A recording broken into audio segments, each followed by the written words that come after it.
नमस्कार।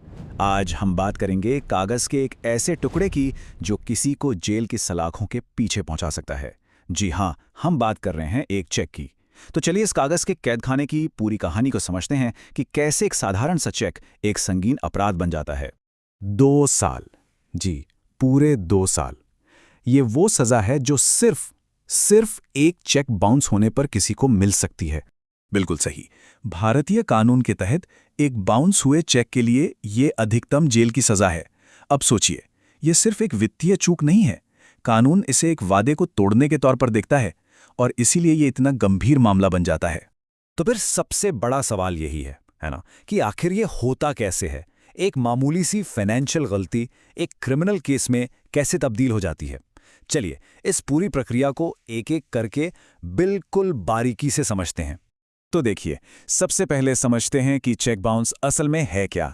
सीधी सी बात है, जब बैंक किसी चेक को पैसे न होने की वजह से या किसी और कारण से लौटा दे तो उसे कहते हैं चेक का अनादरण या चेक बाउंस।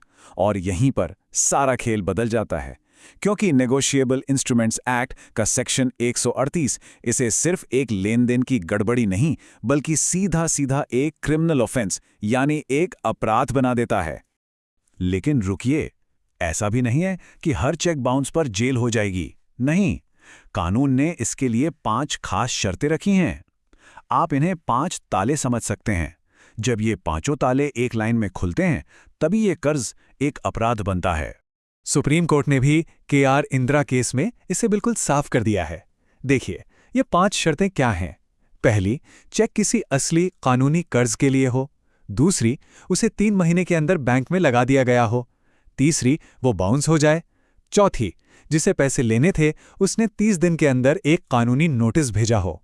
और पांचवी, नोटिस मिलने के 15 दिन बाद भी पैसे ना दिए गए हों। याद रखिए, इनमें से एक भी शर्त पूरी नहीं हुई तो केस वहीं खत्म। और यहाँ एक बहुत ही जरूरी बात आती है। कानून की भाषा में इसे स्ट्रिक्ट लायबिलिटी ऑफेंस कहते हैं। इसका मतलब बहुत सीधा है। नियत क्या थी, इससे कोई फर्क नहीं पड़ता।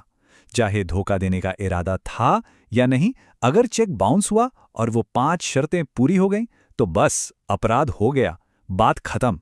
तो अब आते हैं इस पूरी कहानी के सबसे जरूरी मोड़ पर।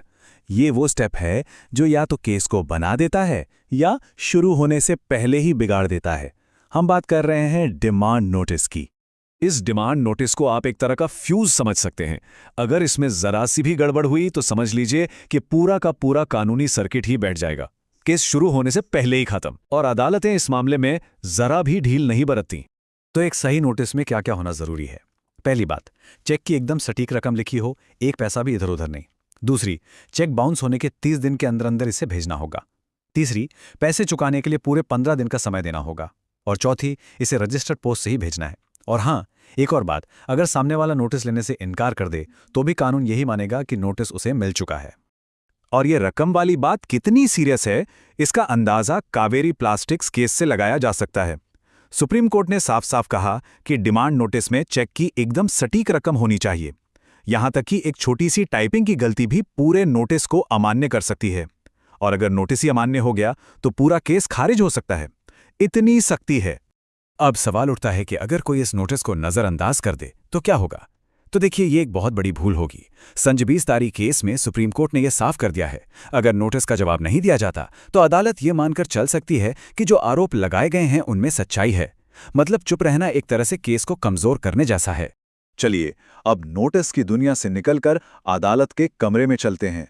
जब मामला कोर्ट पहुंचता है तो एक तरह का पावर प्ले शुरू होता है। यहां कानून कुछ फायदे शिकायत करने वाले को देता है तो कुछ बचाव के रास्ते अभियुक्त को भी मिलते हैं। तो देखिए, शिकायतकर्ता का सबसे बड़ा हथियार है कानूनी अनुमान। मतलब कोर्ट पहले से यह मानकर चलता है कि चेक एक असली कर्ज के लिए ही दिया गया था। अब सारी जिम्मेदारी चेक देने वाले पर आ जाती है कि वो साबित करे कि वो बेगुनाह है। लेकिन उसके पास भी बचाव के तरीके हैं। जैसे वो साबित कर सकता है कि चेक तो सिक्योरिटी के लिए था या चोरी हो गया था, या फिर वो नोटिस में ही कोई कानूनी गलती निकाल सकता है। और हाँ, शिकायत करने वाला ट्रायल के दौरान ही चेक अमाउंट का 20% तक अंतरिम मुआवजे के तौर पर मांग सकता है। और ये बेगुनाही साबित करने का बोझ कोई मामूली नहीं है। बसलिंगप्पा केस में ये बात साफ हो गई थी। सिर्फ ये कह देना कि मेरी कोई देनदारी नहीं थी, इससे काम नहीं चलता। अभियुक्त को एकदम ठोस सबूत पेश करने पड़ते हैं। अगर वो ऐसा नहीं कर पाता तो अदालत यही मान लेगी कि कर्ज तो था। कानून हमेशा एक जैसा नहीं रहता, वो बदलता रहता है। और चेक बाउंस के मामलों में भी पिछले कुछ सालों में सुप्रीम कोर्ट के कुछ ऐसे फैसले आए हैं जिन्होंने इस पूरे खेल के नियम ही बदल दिए हैं। फटाफट नजर डालते हैं इन पर। कावेरी प्लास्टिक्स केस ने कहा नोटिस में रकम एकदम सटीक होनी चाहिए। जय बालाजी इंडस्ट्रीज ने तय किया कि केस वहीं फाइल होगा जहां पैसे लेने वाले का बैंक है। संजीवी इस्तारी ने बताया कि नोटिस का जवाब न देना आपके खिलाफ जा सकता है। के.एस. मेहता केस ने कहा कि कंपनी के नॉन एग्जीक्यूटिव डायरेक्टर्स जिम्मेदार नहीं होंगे। और सुमित बंसल ने साफ किया कि हर बाउंस चेक एक अलग अपराध है।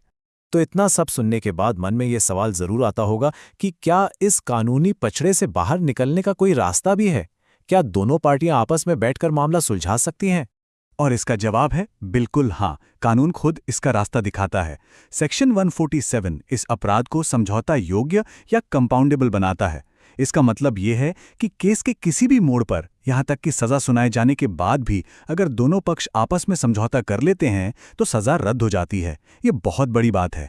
चलिए, तो इस पूरी बातचीत का निचोड़ क्या है? वो कौन सी बातें हैं जो हमें हमेशा याद रखनी चाहिए? सबसे पहली और जरूरी बात, चेक बाउंस एक क्रिमिनल केस है जिसमें नियत नहीं, सिर्फ एक्शन देखा जाता है। दूसरी बात, डिमांड नोटिस ही इस केस की जान है। एक भी गलती पूरे केस को खत्म कर सकती है। तीसरी बात, कानून शिकायत करने वाले के साथ है और बेगुनाही साबित करने का बोझ चेक देने वाले पर है। चौथी, सुप्रीम कोर्ट के नए फैसलों ने कई नियम बदल दिए हैं, तो अपडेट रहना जरूरी है। और आखिर में, समझौता किसी भी स्टेज पर संभव है और इसे बढ़ावा भी दिया जाता है। और आखिर में एक सवाल, अगर कागज का एक मामूली सा टुकड़ा किसी को 2 साल के लिए जेल भिजवा सकता है, तो ये हमारे दिए हुए फाइनेंशियल वादों के असली वजन के बारे में क्या बताता है? शायद यही कि एक दस्तखत सिर्फ स्याही नहीं, बल्कि भरोसे का सबसे बड़ा सबूत है। इस पे सोचिएगा जरूर।